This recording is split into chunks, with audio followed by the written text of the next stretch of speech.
अऊज़ु बिल्लाहि मिनश्शैतानिर्रजीम बिस्मिल्लाहिर्रहमानिर्रहीम।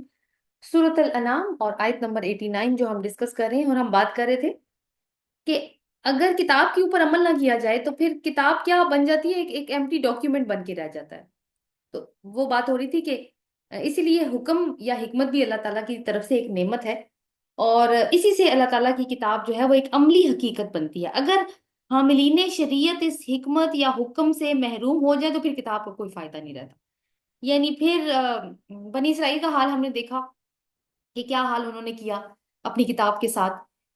वही वाला हाल जो आज हम कर रहे हैं, बिल्कुल वैसा ही। बरकत के लिए पढ़ लिया, किसी की मगफरत के लिए पढ़ लिया, कुछ याद कर लिया, कुरान के साय में बच्ची रुखसत कर दी, या कुछ इस तरह से अ, याद कर लें, हिफ्स कर लें, कुरान का कोर्स कर लें, उसके बाद बड़ी बड़ी सेलिब्रेशंस करें। अमल नहीं है। तो ये किताब क्या है हमारे लिए? किताब एक एम्प्टी डॉक्यूमेंट बन चुकी है अनफॉर्चुनेटली। तो ये तो दो चीजें हैं जिसकी बात का जिक्र अल्लाह ताला ने कर दिया है यहाँ पे। और तीसरी चीज क्या थी? नबूवत। अब ये भी जाहिर है अल्लाह की तरफ से अता है। ये किताब और हुक्म किसको अता होता है? नबी को। क्यों? ताकि वो अल्लाह के हुक्म से उस मनसब को इस्तेमाल करते हुए खल्के खुदा की रहनुमाई करे। तो ये चीज तो हो गई कि यही वो लोग हैं, यानी जिन इन अंबिया का एक लंबा सिलसिला ऊपर हमने पढ़ा, जिनको अल्लाह ताला ने ये तीन चीजें अता की, किताब, हिकमत और नबूवत। ठीक है। अब लेकिन अब वो लोग तो हमने पहले जिक्र किया ना, वो लोग तो चले गए ना, अब खत्म हो गए वो लोग, तो उनका तो जमाना बीत गया। अब जो जमाना चल रहा है जिसमें रसूलुल्लाह सल्लल्लाहु अलैहि वसल्लम मौजूद है, अहले मक्का में, तो क्या ये तीनों चीजें अभी भी मौजूद हैं? और क्या आज भी मौजूद है? अब सवाल तो यही पैदा होता है अगला। तो देखिए अगला आयत का अगला हिस्सा। वैसे कॉन्टेक्स्ट में तो अहले मक्का में ही बात हो रही है। फ़इन यकफुर बिहा हाउलाई, फिर अगर कुफर करते हैं इसका ये लोग। ये लोग से मैंने क्या बताया था आपको? हाउलाई अहले मक्का।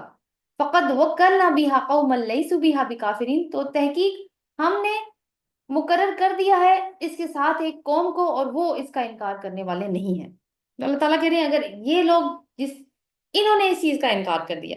अब ये हमने एक तो दो चीजें देखनी है। नंबर वन, कि कुफर किस चीज का किया, और फिर इस कुफर का अंजाम क्या होगा। तो पहले क्या बात चल रही है ऊपर, कि जिनके दर्जात अल्लाह ताला ने बुलंद किए, उन्होंने अल्लाह की इन तीन नेमतों की कदर की, जो ऊपर हमने मोहसिनीन के लेवल पर पढ़ा, जिनको अल्लाह ताला ने फदल्ला अलल आलमीन की बात की।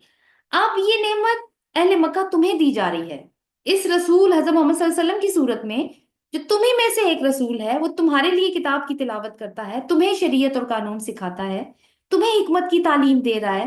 और वो हजरत इब्राहिम अलैहिस्सलाम की दुआ, जब वो और उनके बेटे हजरत इस्माइल अलैहिस्सलाम काबे की दीवारें ऊंची कर रहे थे। अल बकरा 129 का रेफरेंस दे रही हूँ, बहुत दफा हम ये रेफरेंस डिस्कस भी कर चुके हैं। रब्बना वबास फीहिम रसूलम मिनहुम, ऐ हमारे रब, इनमें से इन्हीं के अंदर एक रसूल मबूस फरमा, यतलू अलैहिम आयातिक, जो तिलावत करे इनके ऊपर तेरी आयात की, व युअल्लिमुहुमुल किताब वल हिकमा, और उनको तालीम दे किताब और हिकमत की, व युज़क्कीहिम, और उनका तज़किया करे, इन्नका अंतल अजीजुल हकीम, बेशक तू ही जबरदस्त है और हिकमत वाला है। और यही कर रहे हैं हज़रत मोहम्मद सल्लल्लाहु अलैहि वसल्लम, यही काम। तो इन अहले मक्का को उसकी कदर करनी चाहिए थी ना, लेकिन उन्होंने क्या किया है? कुफर। ठीक है। वो आयत को देखिए, फ़इन यकफुर बिहा, फिर अगर ये कुफर करते हैं इसका, हाउलाई ये लोग अहले मक्का। यहाँ पे कुफर नाशुक्री के मानों में भी इस्तेमाल हो रहा है, और साथ में इनकार के मानों में भी आ रहा है। अब ये है कि जब कुफर कर लिया तो इसका अंजाम क्या होगा। दूसरा पॉइंट हमने यही देखना था। आप देखें कितना मकाम इबरत है कि हजरत मोहम्मद सल्लल्लाहु अलैहि वसल्लम जैसा रसूल, मुबल्लिग, दाई, तज़किए नफ्स करने वाला, पिछले 12-13 साल से दिन रात इन अहले मक्का को कुरान के जरिए राह रास्त पर लाने की कोशिश कर रहा है, मगर उसके नतीजे में सिर्फ 150-200 लोग मुसलमान हुए। तो अल्लाह की तरफ से रसूल सल्लल्लाहु अलैहि वसल्लम को एक तो तसल्ली दी जा रही है कि आप दिल शिकस्ता ना हो, और साथ ही ये खुशखबरी भी दी जा रही है कि अल्लाह ने इस काम के लिए एक और कौम को तैयार कर दिया है, जो इन अहले मक्का जैसे काफिर और नाशुक्रे नहीं है। ये अंजाम है अहले मक्का का, कि ये तीन चीजें अब इनको अता की गई थी, इनके दरमियान में मौजूद थी, इनकार कर दिया, बस नेमत छीने वाली है क्या? हिजरत। और ये पेशन गोई है, हिजरत मदीना अब करीब है। तो वहां पे मदीना में ये हालात नहीं होंगे। वो कौन सी कौम है जो मदीना में मौजूद है, जो इसका इनकार नहीं करेगी और इस नेमत की कदर करेगी? वो अंसारे मदीना है जो मौजूद है वहां पे। तो एक तरीके से हमें ये पेशन गोई भी मिल जाती है। اور ساتھ میں آپ دیکھیے وہ بات بھی ہمیں بھولنی نہیں چاہیے جو ہم المائدہ میں پڑھ چکے ہیں کہ تم نے انکار کرنا ہے تو کر لو، اللہ تمہاری جگہ ایسے لوگوں کو لے آئے گا جن سے اللہ محبت کرتا ہوگا اور وہ اللہ سے محبت کرتے ہوں گے۔ اور جو آج کل کا وقت گزر رہا ہے، بہت ڈر لگتا ہے ان آیات کو دیکھ کے کہ کہیں ہم اس حالت تک پہنچ چکے ہیں کہ جو ان تینوں نعمتوں کی ناقدری کر چکے ہیں۔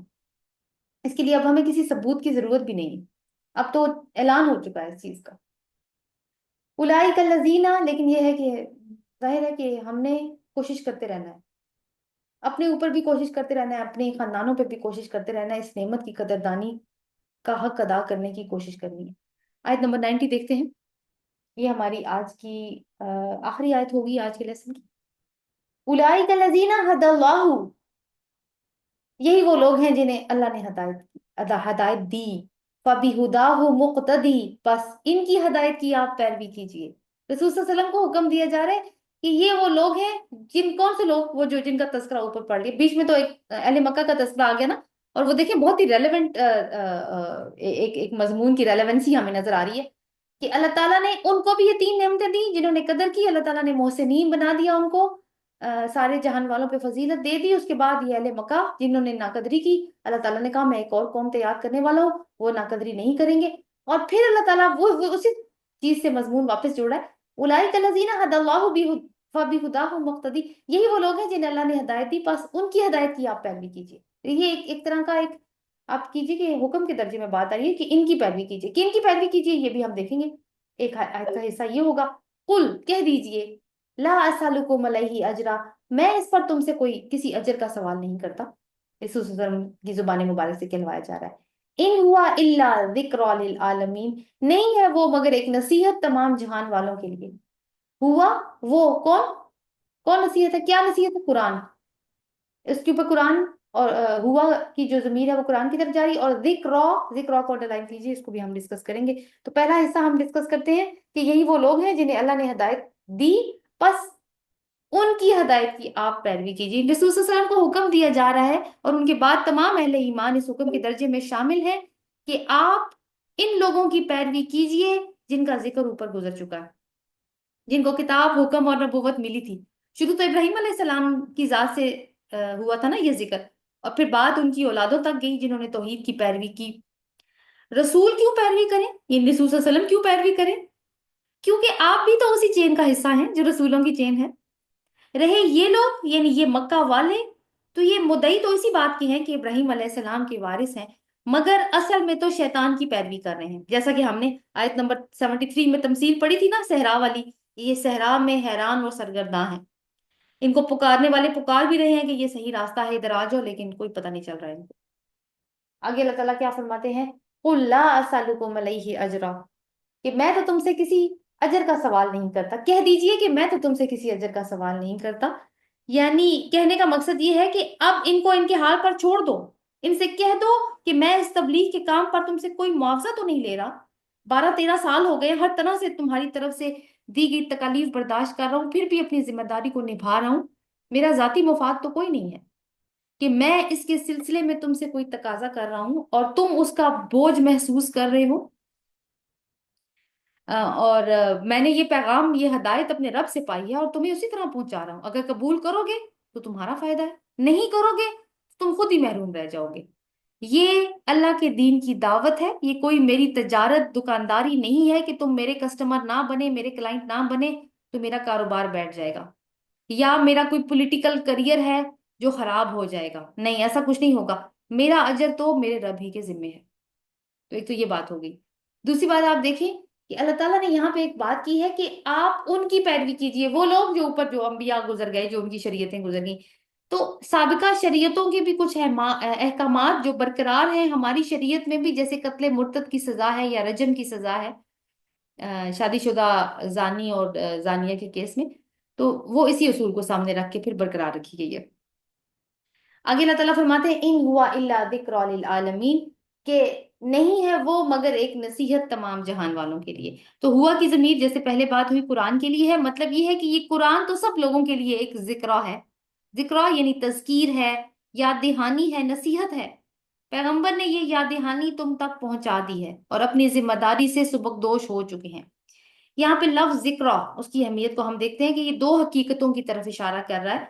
नंबर वन, जो कुछ ये कुरान पेश कर रहा है वो कोई अनोखी बात नहीं है, बल्कि उन्हीं हकायक की याद दहानी है जो तुम्हारी फितरत में मौजूद है पहले से, और उसी अहदे अलस्त की याद दहानी है जो तुमने अल्लाह से कर रखा है, मगर इंसान ने दुनिया के खेल तमाशों और उसकी लज्जतों में मुब्तला होकर अपनी फितरत को दबा दिया। एक तो ये जिक्र, उसकी याद दहानी, उसकी हकीकत ये है। दूसरी, इस लफ्ज जिक्र की अहमियत क्या है कि ये उसी अल्लाह की हदायत की याद दहानी करवा रहा है जिसको नूह और इब्राहिम अलैहिस्सलाम जिस हदायत को लेकर आए थे। लेकिन लोग नाम की हद तक तो उनसे निस्बत रखते हैं, मगर हदायत की जगह मुख्तलिफ किस्म की गुमराहियां उन्होंने ईजाद करनी है, और उन्हीं गुमराहियों को वो अपने आबा व अजदाद का दीन समझकर पूजते चले जा रहे हैं। तो कुरान इनको भूला हुआ सबक याद करवा रहा है अपने नबी के जरिए सल्लल्लाहु अलैहि वसल्लम। तो सम अप करें, अगर हम इस डिस्कशन को जो अभी तक हमने की है, तो क्या हम नतीजा निकाल सकते हैं? एक तो ये कि अल्लाह के साथ खालिस ईमान जो तौहीद की सूरत में मैनिफेस्ट होगा। नंबर टू, अंबिया की पैरवी और किताब को जिंदगी का हिस्सा बना लेना। कुरान जिक्र है सबके लिए। अगर कोई रसूल और किताब का इनकार कर दे तो अल्लाह पहले तो मोहलत देता है, मगर फिर इस नाशुक्री कौम को बदल कर किसी और कौम को उसकी जगह ले आता है जो नाशुक्रे नहीं होते। अल्लाहुम्मा ला जालना मिनहुम। अल्लाह ताला हमें इस काबिल बनाए कि हम उसकी दी हुई इस नेमत को, नेमत का शुक्र अदा करें। और देखिए, शुक्र सिर्फ जुबान से अदा नहीं होता, शुक्र अमल से अदा होता है कि हम किस तरीके से अल्लाह ताला की इस नेमत की, इस जिक्र की कदरदानी कर सकते हैं। इसको अपनी जिंदगियों का इमाम और रहनुमा बनाकर हम इसकी दुआ तो जरूर मांगते हैं कि या अल्लाह इस कुरान को वजालनाहु इमामम व नूरम व हुदम व रहमा, कि हमारे लिए इमाम बना दे, रहमत बना दे, नूर बना दे। लेकिन बात यह है कि कोशिश तो सबसे पहला पहला स्टेप तो इंसान ने उठाना है। तो इस दुआ के साथ कि अल्लाह अल्लाह ताला हमें वो स्टेप उठाने वाला बनाए। सुबहानक अल्लाहु व बिहम्दिका नशहदु ला इलाहा इल्ला अंता नस्तगफिरुका व नतूबु इलैक। आमीन। अस्सलाम वालेकुम व रहमतुल्लाहि व बरकातहू।